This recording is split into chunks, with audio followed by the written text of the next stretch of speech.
Hi, everybody. My name is Julia, and I know some of you from previous classes, and some of you I'm meeting for the first time.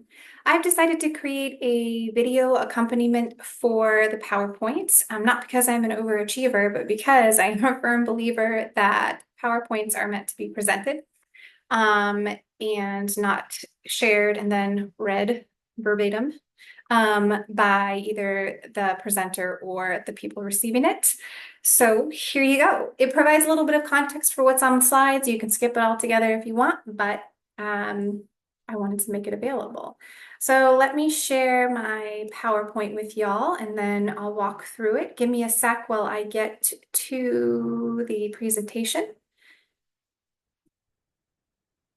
So for my exploratory survey of scholarship, I'm focusing on a book that I picked up and read during the assessment class, which I took with some of you, and others of you I did not, but I know you've taken it as part of the program.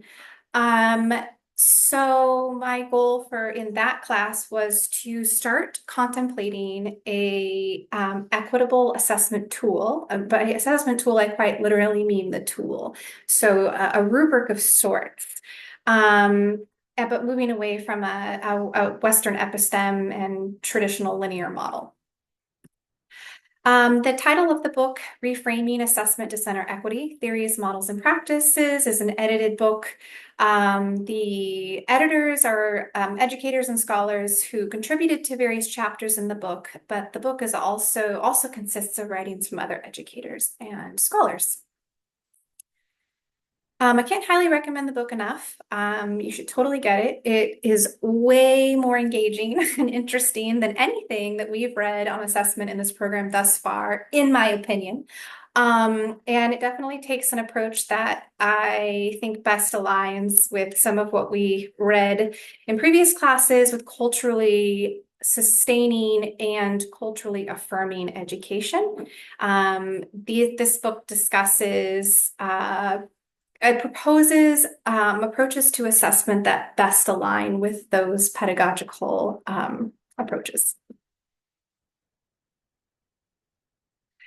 It connects to my capstone in a number of ways. Of course, for its focus on the intersections in equity, assessment, social justice, and student-centered teaching.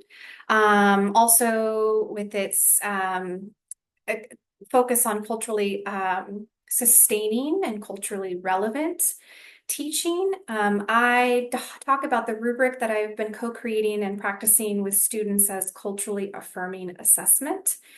And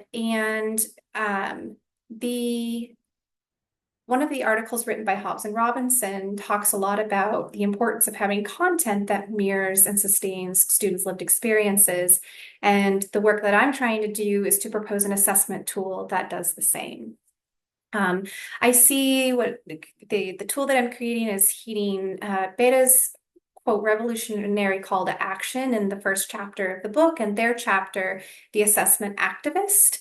And so what I am trying to do here, kind of like with my capstone, is to build on previous scholarship that sort of stopped short of creating the actual assessment tools when it comes to contemplating critical pedagogy and creating critical curriculum in that same vein.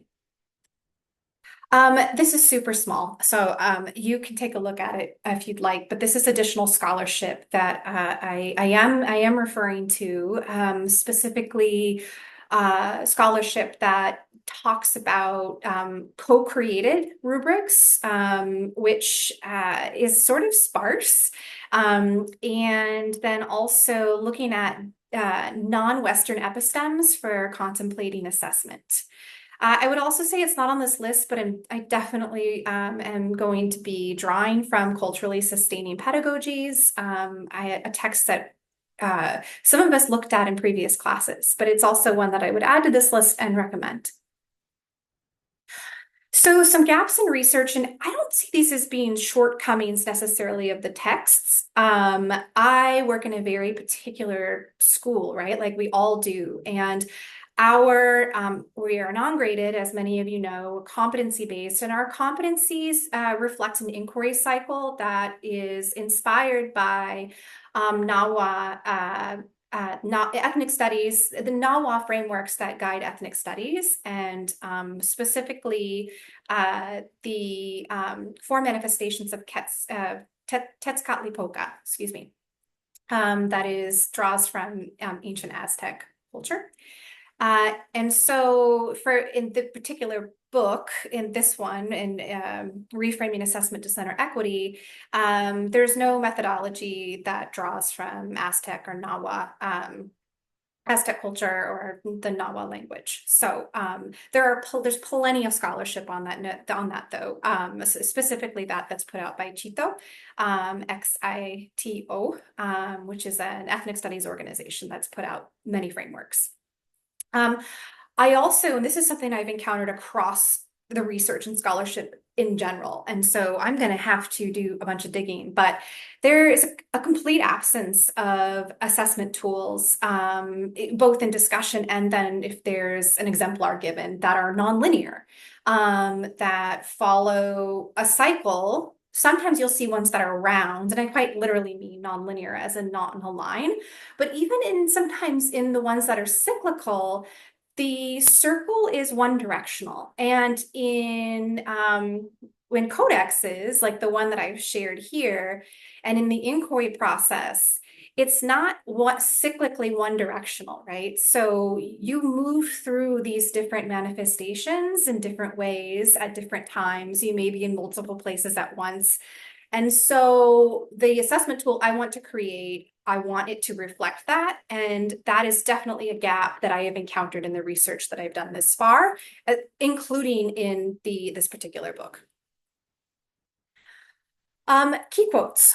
So as I mentioned earlier, one of my goals is to create something that works against Western epistemes and ways of conceiving of what counts as knowledge, or how we do knowledge, how we do learning. And so the first quote I've shared captures that. Additionally, this second quote from the Hobbs and Robinson article speaks to the structural issues that are always already present in assessment. And I'll share another quote in a moment that really speaks to this as well and might resonate with many of you if you've read Audre Lorde. So again, also drawing from Hobbs and Robinson, returning to this idea of culturally relevant assessment, and that it being a process and that the assessment cycle itself needs to be critically analyzed, not just what we're teaching, right? And then lastly, another quote from Hobbs and Robinson that speaks to the second quote that I shared, is that so much of what we're working with reflects dominant groups. And even when we're pulling these and changing things about them, the crux of them there's still that foundation in dominant ideologies, which brings me to my fifth quote. Like I said, if you've read Audre Lorde, this may sound familiar. I'm not going to read it verbatim, but it references the master's tools, master's house, right? So thinking about our linear rubrics, even as we try and use and recreate them to align with culturally relevant, culturally sustaining teaching, if we're working with some of the same principles, including the same structure, temporally, which is something I get into with mine. We're working on this like Western linear time frame about how things progress and how students demonstrate knowledge. We are trying to dismantle the master's house with the master's tools.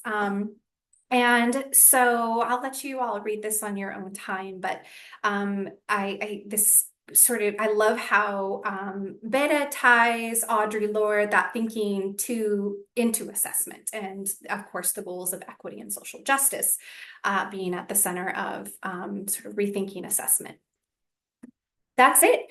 Thank you. So picture I took in Mexico City when I was there this summer in front of one of the codexes.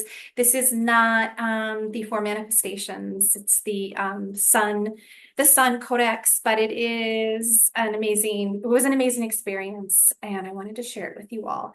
Thank you for listening. Highly suggest checking out the book. And I'm happy to field any questions you may have.